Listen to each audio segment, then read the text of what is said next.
häire on juba välja saadetud.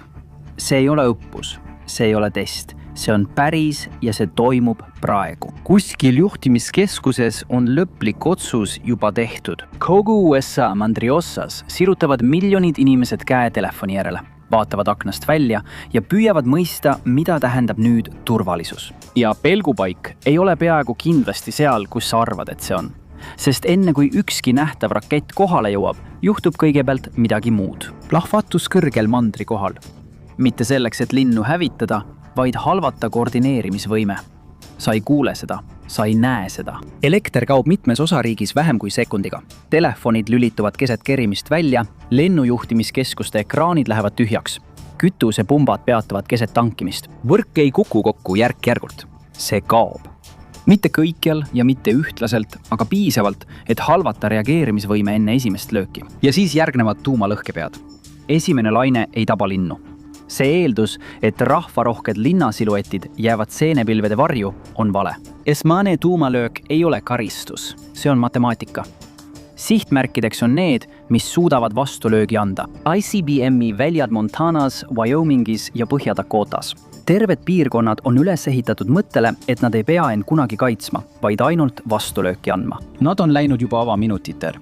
Järgnevad allveelaevade baasid Georgias ja Washingtoni osariigis. Laevad, mis tagavad teise löögi võimekuse, ei tohi sadamast lahkuda. Need hävitatakse seal, kus nad on. Järgmisena võetakse sihikule juhtimis- ja kontrollisüsteemid. Virginia, Colorado, Nebraska. Need ei ole sümboolsed sihtmärgid. Need on funktsionaalsed sihtmärgid. Ja funktsioon on see, mis kustutatakse esimesena. Ükshaaval võetakse lahti struktuur, mis teeb vastulöögi võimalikuks. Ja selleks ajaks, kui linnad mängu tulevad, on otsus sinu asukoha kohta juba tehtud. See ei ole küsimus selles, mida tabatakse. See on küsimus selles, mida ei tabata. Nüüd vaata, mis on järele jäänud. Sa seisad Mackinaki sillal 5 miili pikkusel terasest ja kaablist rajatisel, mis on ainus tee, mis ühendab Michigani ülempoolsaart osariigi alumise osaga. Sinu selja taga asub tööstuslik kesklääs, mis paikneb radioaktiivse saaste koridoris, mis ulatub üle mitme osariigi. Chicago, Detroit, Cleveland. Kõik, mis määras Ameerika tööstust, asub nüüd tähtsamatest sihtmärkidest allatuult.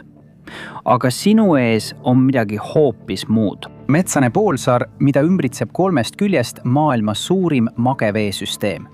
Suured järved sisaldavad umbes 21% maailma pinna mageveest. See tähendab, et pole ühtegi olukorda, kus sul vesi enne otsa saab, kui miski muu sind enne tabab.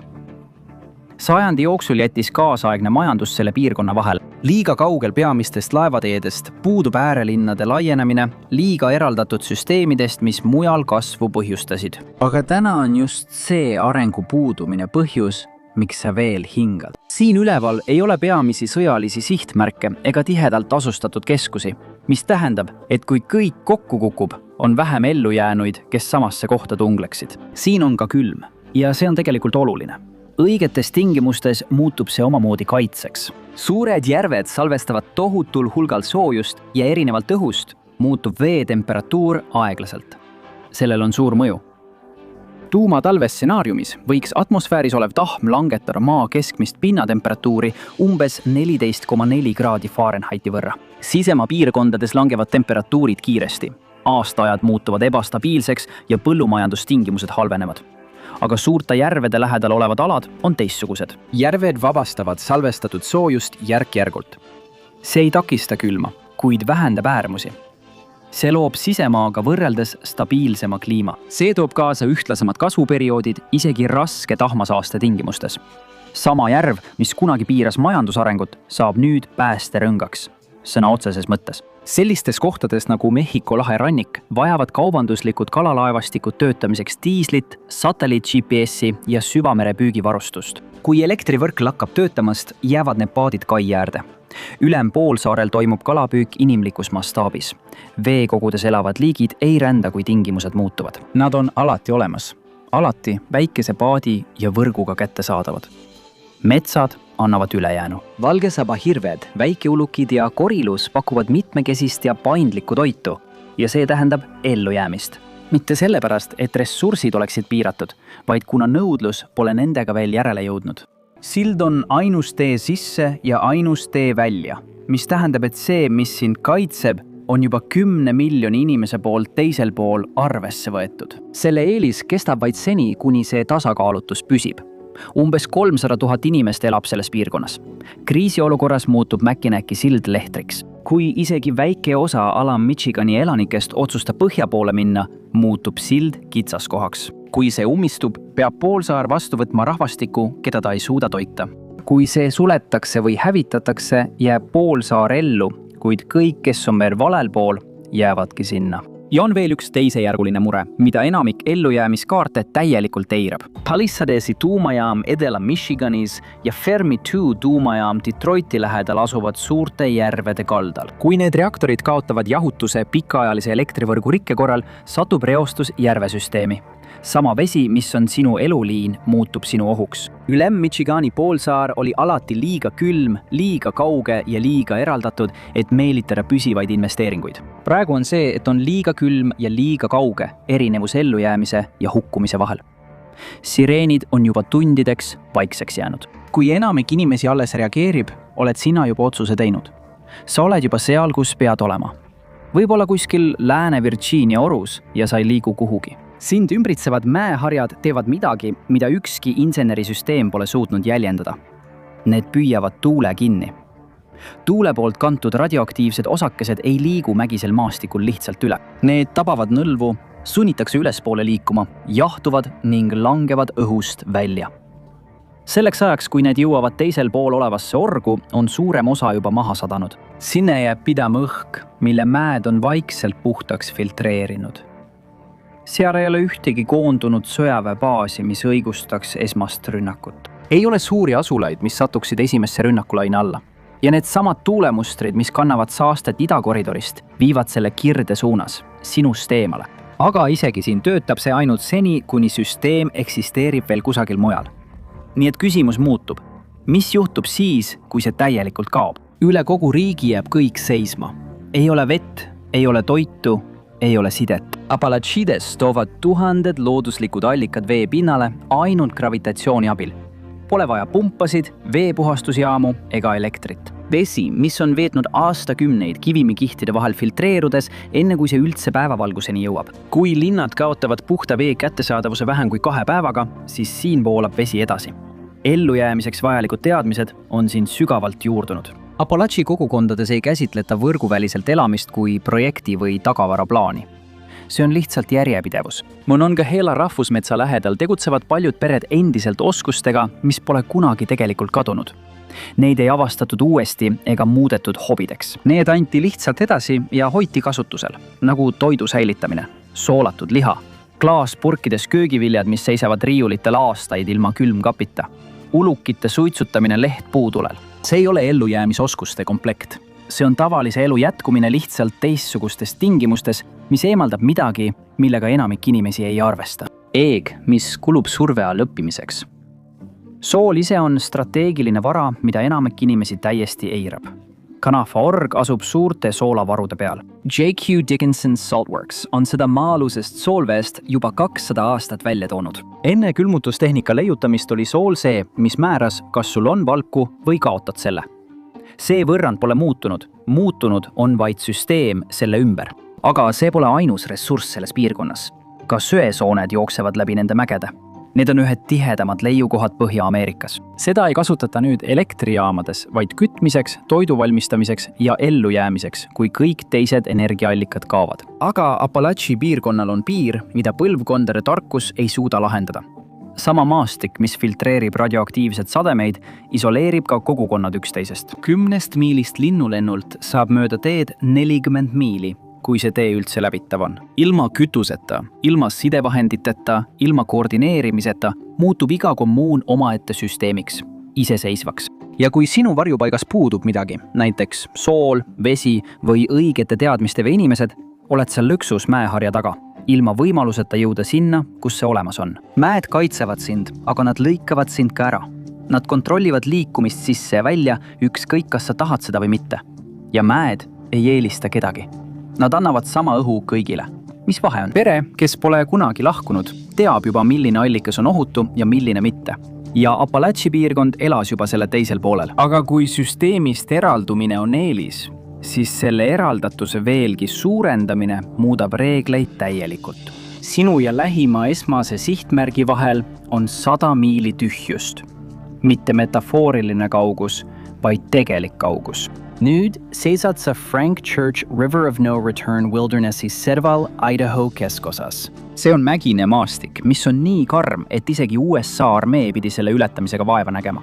Isegi tänapäeval on osa sellest piirkonnast jalgsi sisuliselt kättesaamatu. See on nii ulatuslik, et võid kõndida nädalaid ilma ühtegi teed ületamata. See eraldatus muutub nüüd kaitsetsooniks. Radioaktiivne sade nõrgeneb, mida kaugemale see plahvatuskohast liigub. Osakesed lagunevad, hajuvad ja nende tihedus väheneb. Kui need jõuavad sügavale mägimaastiku, muutub see, mis allika lähedal oli surmav, seal ellujäämiseks piisavaks. Ja sellest piisab. Kaljumägede kanjonid on järsud ja kitsad. Kui oled Salmoni jõe lähedal kuristiku põhjas, elad sa maataskus, mis on taevast ülevalt ära lõigatud. Rasked radioaktiivsed osakesed setivad tippudele ja jäävad sinna. Orus on õhk puhas. Maastik võtab radioaktiivse saaste enda peale sinu eest. Aga kõik Kaljumägede alad ei paku võrdselt häid ellujäämisvõimalusi. Colorados on mitu peamist sihtmärki. Nored Cheyenne'i mäe sees, Petersoni kosmoseväebaas Colorado Springsi lähedal. Need koordinaadid ei ole rünnakukavas valikulised. Ellujäämise ja saastega kokkupuute vahe mõõdetakse miilides nendest punktidest. Kesk-Idaho asub sellest raadiusest väljas. See on 300 miili kaugusel lähimast strateegilisest rajatisest ja see on piisavalt kaugel, et olla oluline. Siinne toit ei sõltu infrastruktuurist. Loomad, kes on tuhandeid aastaid ilma inimeste süsteemideta ellu jäänud. Vesi tuleb mägiojade lume sulamisest, mida toidab gravitatsioon ja mis filtreeritakse allavoolu liikudes. Igasugune infrastruktuuri kokkuvarisemine jääb siin peaaegu märkamatuks. Siin polegi süsteeme, mis võiksid üldse läbi kukkuda. Aga kaugus on kilp, mis töötab ainult seni, kuni suudad seda hoida. Frank Churchi loodusala ei kanna asjata nime River of No Return. Kui toit hakkab otsa saama või keegi vajab arstiabi, siis appi ei tule mingit päästeväge. Pole järelvarustust, pole helikopteriga evakueerimist. Need 100 miili tühjust, mis sind kaitsevad, takistavad ka kellelgi sinuni jõudmast. Ja kui tuumatalvemudelid peavad paika temperatuurilanguse osas, siis juba niigi karmid Idaho talved muutuvad veel hullemaks. Lumekiht, mis tavaliselt sulab juuniks, võib püsida juuli või augustini. Kasvuperioodid kahanevad lühikeseks ajavahemikuks. Looduslike loomade populatsioonid ei ole lõpmatud. Meeleheitel ellujäänute üleküttimine põhjustab arvukuse vähenemist. Vahema päästab su elu ja siis esitab sulle väljakutse seda hoida. Iga koht siiani on olnud erinev vastus samale võimatule küsimusele. Kus suudavad inimesed ikka veel süüa, liikuda ja koos püsida, kui ülejäänud piirkonnad on juba kokku varisenud? Kaljumäed ei olnud kunagi kindluseks loodud. Need lihtsalt toimivad nagu kindlus. Aga nad on ikkagi seotud sama mandriga ja kõigega, mis sellel toimub. Radioaktiivne saaste, ilmamuutused, kokkuvarisemine. See kõik kandub edasi. Nii et järgmine samm on üsna lihtne. Lahkuda mandrilt täielikult. Puerto Rico asub 1000 miili kaugusel Ameerika Ühendriikide mandriosast. See on piisavalt kaugel, et siia pole midagi suunatud. Ei ole sireene, ei ole õppusi, ainult tavalised eluhääled. See on selline koht, kus kauge kriis tundubki lihtsalt kauge. Ookean ise on esimene kaitsekiht. Vesi ei loo ainult vahemaad, vaid katkestab ka radioaktiivse saaste liikumise. Õhk, mis saarele jõuab, liigub üle 1000 miilide ookeani, mitte üle põlevate linnade või hävitatud infrastruktuuri. See jõuab siia puhtamana. Passat-tuuled puhuvad pidevalt idast läände. See on õhk, mis pole maismaad puudutanud. Elu ei peatu, see lihtsalt vaevu jätkub. Cordillera Centrali mäestikus võtavad inimesed endiselt toitu maast. Kohv, plantaanid, leivapuuvili, juurikad, mis jäävad ellu, sest nad on maa sees peidus. Saaka haaneb hooajast hooaega, kuid ei kao täielikult. Lihtsalt on vähem. Igal aastal aina vähem. Mandril on valik lihtne. Kas toit või mitte midagi. Siin on see piir natuke hägusem. Sa sööd, aga mitte piisavalt. Puerto Rico asub ekvaatorile lähedal, kus päikesekiirguse tase on planeedi kõrgeim. Isegi tugeva atmosfääris oleva tahma korral jõuab maapinnale siiski piisavalt päikesevalgust, et piiratud põllumajandust ülal pidada. Mitte piisavalt, et end turvaliselt tunda, aga just nii palju, et asjad püsiksid veidi kauem elus. Mandril tähendab tuumatalv vahet söögi ja nälgimise vahel. Puerto Rico on juba kogenud ulatuslikku elektrivõrgu kadumist. Pärast orkaan Maria 2017 aastal elas suur osa saarest kuude kaupa ilma elektrita. Taristu varises kokku. Kogukonnad aga mitte. Külagmägedes ehitati üles ilma föderaalse abi ootamata. Nad juba teavad, kuidas asju parandada, ressursse jagada ja ellu jääda, kui süsteem alt veab. See teadmine on siin endiselt olemas. See aitab, kuid ei lahenda seda, mis tulemas on. Sest saar ei jää tühjaks. See on nähtav. Sinna pääseb ligi. Igaüks, kellel on kaart ja lennupilet, võib jõuda samale järeldusele nagu sina.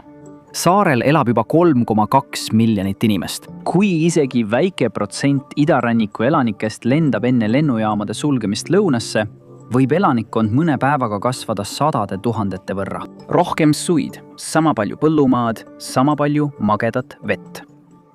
Puerto Rico impordib praegu umbes 85% oma toidust. Maa suudab rohkem toota, kuid praegu ei tooda see piisavalt. Potentsiaal on olemas, kuid praegune võimekus ei ole piisav ja nende kahe arvu vahe mõõdetakse eludes. Saar toimib, kuid ainult siis, kui seda ei koormata üle. Sest kui elanikkond kasvab tootmisest kiiremini, lakkab kaugus olemast kaitse. Nii muutub võrrand taas. Mitte suurem, mitte kaugemal, vaid väiksem. 65 miili lõuna pool on kaardil väiksem täpp. Ja täpiks olemine ongi kogu mõte. Kõikjal mujal on kõik kadunud. Linnad on varemeteks muutunud. Rannikud on põletatud kaartidele. Süsteemid, mis varem kõike koos hoidsid, on kokku varisenud. Ja selle suurema kokkuvarisemise keskel on ikka veel see, San Croix. See vaevu märgatakse strateegilisel kaardil. Liiga eraldatud, liiga vähe väärtuslik, et rünnakut õigustada. Saar on piisavalt väike, et seda võib ignoreerida. Enamik kodusid kasutab tsisternisid, maa-aluseid mahuteid, mis koguvad ja hoiavad vihmavett. Kui veetorud purunevad või pumbad lakkavad töötamast, see ei loe. Igal kodul on oma isiklik veevaru põrandalaudade all. Kõik, mida vajad, on ämber. Saarelanikud hoiavad tsisternides väikseid kalu, et need sööksid sääsevasseid ja hoiaksid vee puhtana. St. Croix'd ümbritsevad rifid hoiavad endiselt kalu, kuid ainult seni, kuni miski ei sunni neid oma piiridest kaugemale minema. Kui ellujäämise nimel püüdmisest saab paaniline püük, saab kala veest kiiresti otsa ja mujale pole minna. Varustusalused ei saabu graafiku järgselt. Nad saabuvad siis, kui saavad ja mõnikord ei saabu üldse. See, mis vette alles jääb, kaob kohe, kui surve suureneb. Siinsed inimesed elavad juba selle piiri peal, kus jagamine toimib ainult seni, kuni see enam ei toimi. Praegune elanikkond on umbes 41 000. Tsisternisüsteem, mis töötab 41 000 inimese puhul suurepäraselt, hakkab 60 000 juures alt vedama. Looduslikult taastuvad kalapüügiveed võivad saada ülepüütud. Ja erinevalt mandri asukohtadest pole siin teist võimalust. San Croix'l ei saa sa kõndida järgmisse orgu ega sõita järgmisse linna. Sa oled kaljul keset ookeani. Kui kala saab otsa, kui tsisternid kuivavad või kui elanikkond kasvab liiga suureks, pole enam kuhugi minna. See sama väiksus, mis hoiab sind sihtmärgiks olemast, piirab ka seda, kui palju inimesi seal ellu jääda suudab. Kui sihtmärkide väiksemaks muutmine seab piirid, tuleb strateegiat taas muuta. Mitte väiksem, mitte kaugemal, mitte suurem, vaid lihtsalt kaitstud. Mandril on üks koht, mis ei tundu ilmse ellujäämispaigana. Ozarki platoo. Seal pole tippe ega silmapaistvat geograafilist raamat, vaid lihtsalt lainjad künkad, mis ulatuvad läbi Lõuna-Missouri ja Põhja-Arkansase. Ja just sellepärast see toimibki. See polnud kunagi piisavalt tähtis, et olla sihtmärk.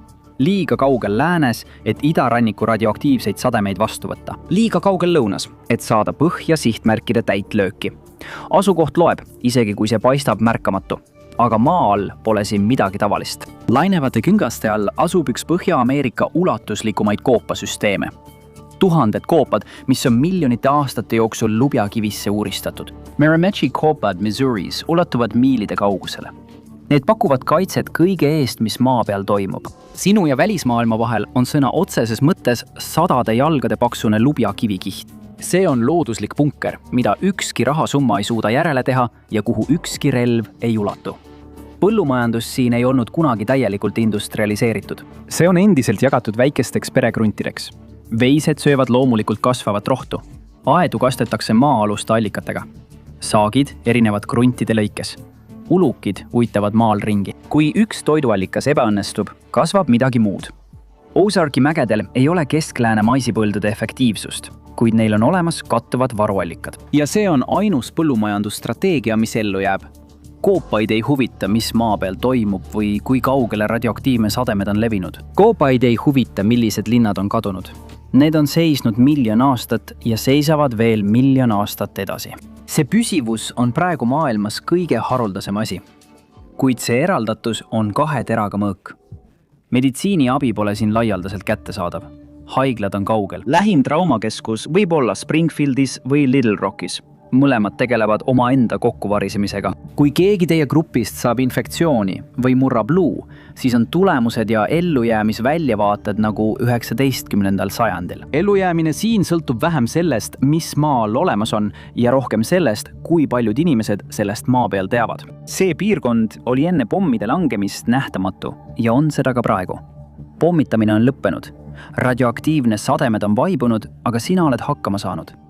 Sa oled elus. Ja nüüd algab tõeline probleem. Penn State'i uuring, mis avaldati 2025 aastal, uuris, mida tuumasõda teeks ülemaailmsele põllumajandusele, modelleerides maisi tootmist 10 000 kohtades erinevates stsenaariumite alusel. Halvimal juhul, kui tahm ujutab stratosfääri ja blokeerib päikesevalguse, ei vähene põllukultuuride tootmine, vaid variseb täielikult kokku. Enamik maailma maisitoodangust kaob, alles jääb vaid murdosa sellest, millele süsteemid on üles ehitatud. Ja siis on veel teine aspekt, mida inimesed sageli tähele ei pane. Atmosfäär ei taastu kergesti.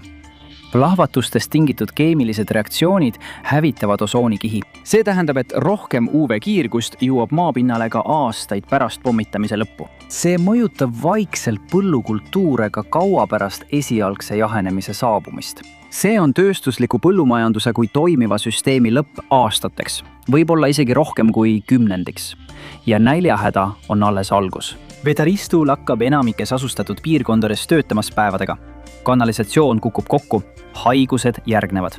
Heigused, mida tänapäeva Ameerika pole sajandi jooksul näinud.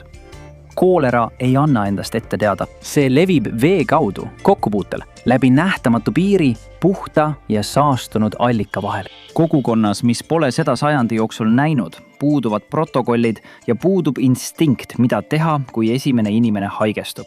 1991 aasta lahesõjas sai Iraagi infrastruktuur tugevalt kahjustada, sealhulgas osa vee- ja kanalisatsioonisüsteemist. Sellele järgnes rahvatervise kokkuvarisemine. Haiguspuhangud levisid ning mõnede hinnangute kohaselt ulatus tervisega seotud surmade arv 100 000. Ja see juhtus ühes ainsas riigis, kus abi liikus endiselt ja organisatsioonid suutsid veel reageerida. Ülemaailmse tuumavahetuse korral kaob see kõik. Pole rahvusvahelist abi, pole koordineeritud reageerimist, pole toimivatest piirkondadest õhutransporti. Isegi sellised institutsioonid nagu Maailma Terviseorganisatsioon tegutsevad killustunud süsteemis. Sellisel hetkel ei sõltu ellujäämine enam globaalsest süsteemist, vaid sellest, mis on koha peal olemas. Inimkeha vajab umbes 2000 kalorit päevas. Kust need kalorid tulevad, kui kõik veoautod on seisma jäänud, kõik poed on tühjad ja kõik põllud on surnud? Tõeline tapja on aga järgnevad aastad. Mõned kohad võivad sulle aega juurde anda, kuid isegi seda aega on vaid napilt. Üks halb saak, üks ülekoormatud org, üks ülepüütud rihv ja aeg saab otsa. See ei ole juhus. See on sellel hetkel looduslik valik. Ja see langeb peaaegu täpselt kokku nende kohtade kaardiga, kuhu Ameerika otsustas mitte investeerida. Need samad otsused, mis hoidsid investeeringud eemal, infrastruktuuri nõrgana, elanikkonna väikese ja majandused eraldatuna, on põhjuseks, miks keegi üldse ellu jääb. Hooletus, mis väljastpoolt vaadates näis läbikukkumisena, osutus tegelikult kaitseks. Ameerika majandusliku hüljatuse kaart ja Ameerika ellujäämise kaart pärast tuumasõda ei ole lihtsalt sarnased, vaid identsed. Kohad, mida keegi ei tahtnud, on ainsad kohad, mis on jäänud. Ja inimesed, kes olid seal juba varem, pärivad eelise, ilma et nad seda kunagi nii sõnastaksid. Kaart on juba aastakümneid sama lugu rääkinud. Ainus küsimus on, kas keegi seda loeb, sest viimane normaalne hetk enne häiret, enne vaikust, oli ainus kord, kui sa oleksid saanud teisiti valida. Aitäh, et täna minuga liitusid. Loodan, et sulle meeldis video. Kui soovid näha rohkem selliseid videoid, siis palun hakka tellijaks ja lülita teavitused sisse. See tõesti teeb vahet. Aitäh veel kord ja kohtume järgmisel korral Mapbackis.